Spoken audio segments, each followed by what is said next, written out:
এবং ভালো লাগছে because I love to dance. Nervousness নেই কোনো? সেটা স্টেজ তো সেটা ভীতি? তো সেটা তো সবসময় থাকে, কিছুটা তো থাকবেই। But on the other hand I enjoy dancing. So আর আপকামিং কাজ নিয়ে একটু জানতে চাই যে কি আর সামনে আসছে মায়ার পরে কি নতুন চমক? আচ্ছা, আপকামিং কাজ হচ্ছে যেটা নিয়ে আমি অলরেডি এর আগে অনেকবার বলেছি, আব্দুল্লাহ সাদের একটা ওটিটি কাজ করা হয়েছে, সেটা এখন রিলিজ হয়নি, সেটা রিলিজ হবে। সো যখন হবে তখন আসলে বলা আমি যাবে। এবং জিজ্ঞেস করেছিলাম এটা লাস্ট প্রশ্ন, কিন্তু আব্দুল্লাহ সাদের নাম শুনে আমি না করতে পারছি না, কারণ আমাদের দেশে এত লম্বা মানে চলচ্চিত্রের মানে হিস্ট্রিতে তার ছবিটাই প্রথম কান ফিল্ম ফেস্টিভ্যালে অফিসিয়াল সিলেকশন পায়।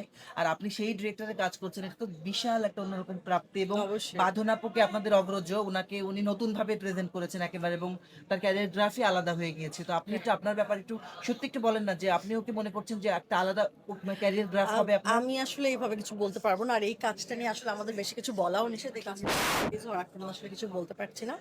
তো এটা আগে রিলিজ তারপরে ওনার হোক। ওয়ার্ক প্রসেসটা একটু বলে দেন, যেটা He's a আসলে wonderful director. He's a মানে wonderful কিভাবে director, কাজ করে, very পুরো calm অভিনয়টা and দেখিয়ে দেয় collected. নাকি মানে ক্যারেক্টারটা কিভাবে ফুটিয়ে তোলে আপনার কাছ থেকে? আসলে এইভাবে তো আসলে বলা যায় না, but he is very much calm and collected এবং খুব প্রিপেয়ার্ড থাকে সেটেও। এবং ওটার ক্ষেত্রেও সেম, আমরা এর আগে অনেকদিন রিহার্সাল করেছি, পুরো প্রিপারেশন নিয়ে শুট করেছি, বাট এই কাজটা নিয়ে বেশি কিছু বলা এখন যাবে না, যাবে না এটা এখন। আসলে পরবর্তী।